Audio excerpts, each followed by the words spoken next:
Clinic Boost Method. Welcome to the podcast. Welcome. Today we're talking about the perfect contact form. Super. So, Clinic Boost best practices: always drive, always drive every patient inquiry to the call first. Why? Yeah, because that's the best way how to convince them to become your patient. But there are still some that do not want to call, or they are not ready yet. And you want to capture those potential patients as well. And that's why you need contact form. And why we have devised, after working with hundreds of clinics throughout the world, the perfect contact form. In a way. Yes. Yeah. So let's get into it. So most forms that we see on the clinics, not that good. Terrible. So usually name, email, sometimes phone, which people put the fake phone number in. Yeah, maybe some comments. Fake name, and what treatment do you want? Yeah. It's not good. There is no qualification, nothing. So the reason is it's going to be weak. Yeah, that information which you're going to get from that potential patient is going to be weak, and also you're not proving your quality as a clinic of excellence through the form, which you can actually do if you set up the series of questions correctly. So, and I also want to quickly add here, perfect form.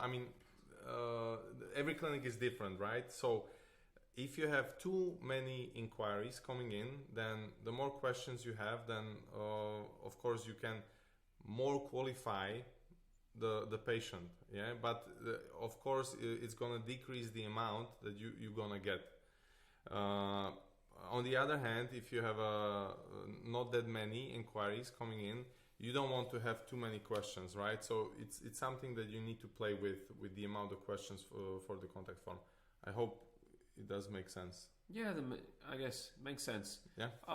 Like the forms we visited that have like up to 20, 30 questions, like really deep, in-depth questions. For example, an in-depth question would be, are you the type of patient who who attends all their appointments on time? Okay, but that is a very, very highly qualifying question. But the basic ideal form, the perfect form, needs to have what we call 3 qualifiers, which are need, time, and money. Let's just briefly go through those. The questions you need to add to your form. Okay, so need. Let's start with the easy one. Well, the need is the easiest one of all to go through because you're simply asking, what type of treatment do they need? We were playing with that last week when we were doing a form for a clinic. Some clinics asked us to actually write down the treatment types because the patient already knew what type of treatment they need. But on the other hand, there's another clinic we work with, they're just asking more general questions, Are you experiencing this? Are you experiencing this? And not going into treatment types, but actually just going into what the patient is actually experiencing. What is their need? So I have pain, I need, cosmetically, I need to sort this out, or functionality, I need to sort out this particular issue. But they don't mention the treatment name. Yeah. So that's an option. As long as you get the need, you need to get the need, and you can go deeper, of course, into that need. There's so many questions you can ask more and more as you go deeper into what the patient really needs. And we actually will have a resource in our Facebook group where you will see exactly the type of questions and how deep you can go asking about the treatment. Only go as deep as you need, basically, for the amount of lead flow that you have. A weak lead flow, you don't want to go too deep. Exactly. It depends on the amount of inquiries. So we've covered need. Let's cover time. Second is time. This is easy, but it's a necessary question. You want to know when do they want this treatment to be done, right? If it's someone who is just asking away because he's bored and wants to do it, he doesn't even know when, or she doesn't even know. That's not an inquiry you should prioritize, right? If it's someone who's like, now I want to do it now this week, then of course. So you should have a question where you ask them like, when would you like to be this treatment to be done? So it also works, I think, on the other hand, to find out as well if they have the time available. So some type of treatments in the patient's mind may take just a few minutes, but in the clinic or the doctor's time, it takes months of time. So is the patient ready with the amount of time that you need to do the treatment to the highest level possible? So that should also be there. Or do they have the time available to spend with you to complete the treatment. Exactly. Let's go to budget. Yeah, money. Budget. I mean, this is a question that should be asked, but it should be asked with finesse. I would say, because nobody wants to be asked like, okay, how much money do you have? That's too direct. But there are clever ways around it. So you can ask something like, would you require a financing to pay for this treatment?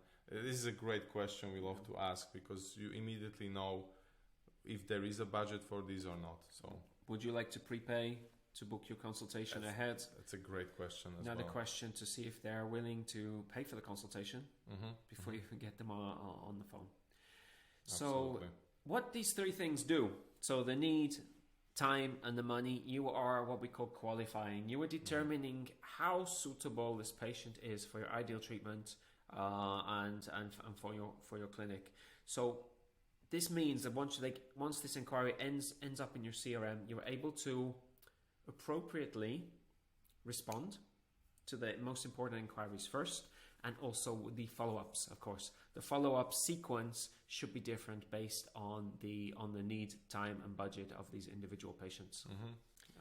Because not inquiries are equal. So you want your non-medical team to spend the most time with inquiries that are most qualified and are ready to pay you now.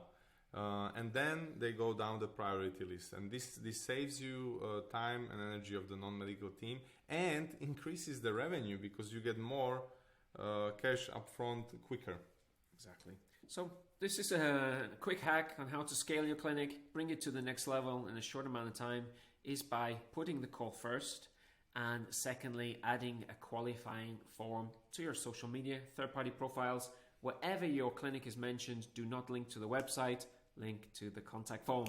Big mistake we see everywhere as well. You can sort it out and boost your leads immediately just by doing that. Exactly. If you need more information, where are we going? You need to go to the facebook.com/clinicboost. That's our Facebook group.